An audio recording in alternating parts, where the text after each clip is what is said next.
Thanks, Michael. So we have a new and exciting approach to getting input into the development of our implementation strategy. We have heard that there are many stakeholders and experts that have given considerable thought to the plans, programs, and pilots to begin implementing decarbonization in our region. So we want to gather these ideas.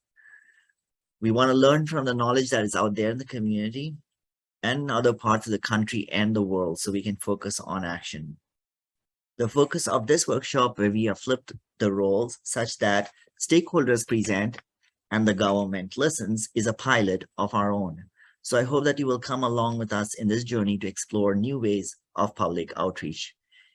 If this is successful, we will be building an online repository of ideas or an ideas bank with 5 to 7 minute presentations followed by questions from the moderator. That would be me.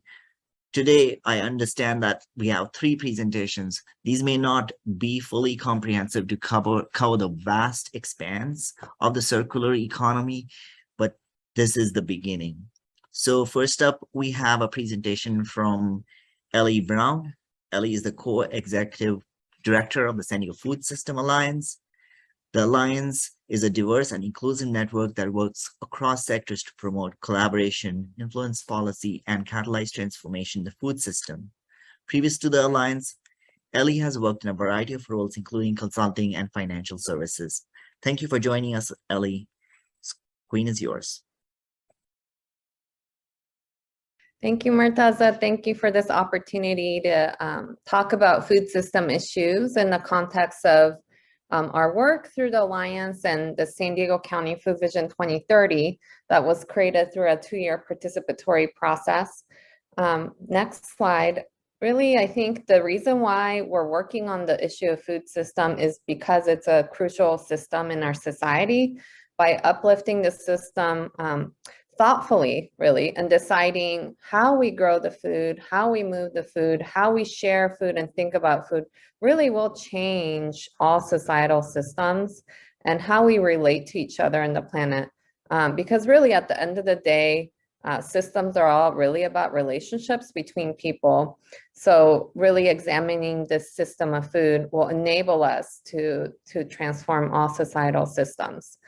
And next slide is a little bit about the vision. It was created through a 2-year participatory process. We engaged with communities across the food system, particularly low-income neighborhoods across San Diego County, tribal communities, farmers, fishermen, food workers, farm workers, small food businesses that are owned by immigrants, and really engaging them in this process. And the next slide is really about why we did it. A little bit of background and context that we have a lot of assets in this region. We have many small farms. We have a diversity of retailers and restaurants. We have a year-round growing season. We have an active fishing community. We have a community of nonprofits doing a lot of work in this space. But really, the next slide challenges are very similar to many the challenges that we see across the country in both rural and urban issues, viability issues tied to the cost of land, water, labor, market forces, culture of waste, impact of climate and across the supply chain, issues around workers and communities of color. This is what we see in the current country and context. Because of our industrialized system and the dominant economic system that we've created. So the next slide is really a connection food system to the climate. So according to the UN, our industrialized food system is the biggest culprit for climate change. When we look globally, we waste a lot. We really are not very thoughtful when it comes to industrial agriculture. So really, food is fundamental and clearly what we need to survive. And the only solution really is to invest in relocalizing our food system, reconnecting our relationships within it. So the next slide is basically the 3 goals of Food Vision 2030 that was created after a 2-year process. So cultivating justice, ensuring that we're really looking at equity issues across the food system, fighting climate change, because the food system, industrialized food system, is the biggest culprit for climate change. But on the flip side, a more regionalized regenerative system is the most impactful solution to climate change. And also the food system is very vulnerable to climate. Lastly, resilience. We saw a lot of disruptions during the pandemic, supply chains breaking down. We want to leverage our local assets, create a more adaptive, nimble food system that can withstand future disasters. So the next set of slides are really the 10 objectives around Food Vision 2030. Again, created through input of communities that was engaged through this process, over 3,000 individuals, over 250 organizations. And the 10 objectives are input from the community, and also the most impactful objectives that'll help achieve the 3 goals. So, these really ranging from supporting our local farmers to contribute to climate change, as well as really ensuring that local products stay local, elevating wages and working conditions. And the next set of slides are really around supporting access to healthy food for urban communities, urban and rural communities, and ensuring that we're not wasting anything in the system and investing in recycling infrastructure. The last 3 are really around gelling as a movement, bringing all the stakeholders together, making sure that we're really looking into the future for next generations to come. So, that's sort of the vision in a nutshell. And the next slide is just kind of highlights on what I wanted to point out as it relates to decarbonization. At the highest level, the recommendation for us is to create supportive policy environments and invest in all strategies aligned with Food Vision 2030 that I just shared with you. And this vision can be observed on sdfoodvision2030.org. But really, a couple of the highlights, a couple of the things that I wanted to highlight. So relocalizing the food system will allow us to bring San Diegans closer to our seasonally available food sources. Food Shed Bayas here, and they have a great model that's connecting San Diegans to food sources here locally. Shifting public-owned land for community use control ownership. That's another really important opportunity. Nurturing the next generation of food producers, farmers, and fishermen to ensure we have them here. Many of them, the average age is very up there. So we want to make sure that we can support the next generation of food producers. Investing in carbon farming and really looking at various different ways to finance that. Building soil health, centering the needs and viability of farmers above all else. Eliminating waste through infrastructure investments, but also as a concept to make sure that we invest in culture shift interventions so that we're not wasting so much. And honoring and elevating traditional ecological knowledge, acknowledging the harm, and building relationships with indigenous communities is also important in that. So these are really kind of some of the top areas to highlight for me through the Food Vision 2030. And the next slide, the last slide, is really that, I'm sorry, I'll be the second to the last. What feels important also is to ensure that we are doing some deep listening to the work that's already underway. And this is a presentation from Food Shed on the data that's been collected from the farmers around their carbon sink incentive work. It's really impressive to see the results. So we need to really be nimble and use the data that we have in this region.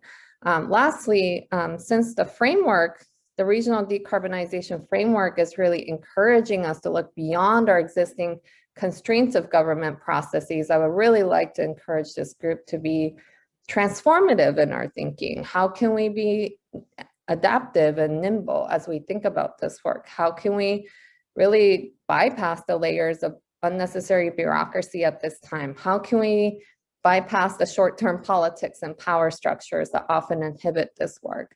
What's our collective accountability for this earth and future generations? And when 2030 comes, will we be proud of our relationships with each other and earth?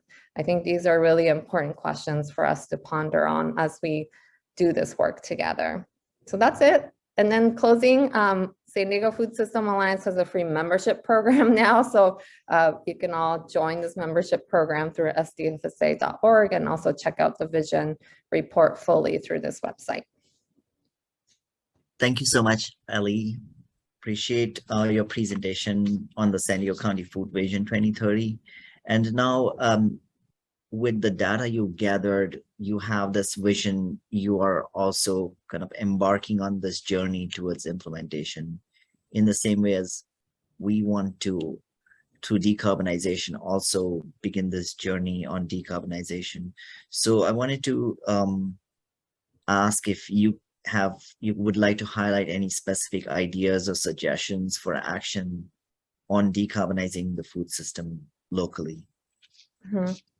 Yeah, so as I mentioned in the previous slide around the recommendations, really creating a supportive policy environment and investing in these strategies is what's needed here. But creating a supportive policy environment involves public agencies, and that's the county and all cities and various different public agencies that also exist in this region to simplify, streamline, humanize these processes to support food entrepreneurs and food projects in the community. And that I'm talking about the entire supply chain.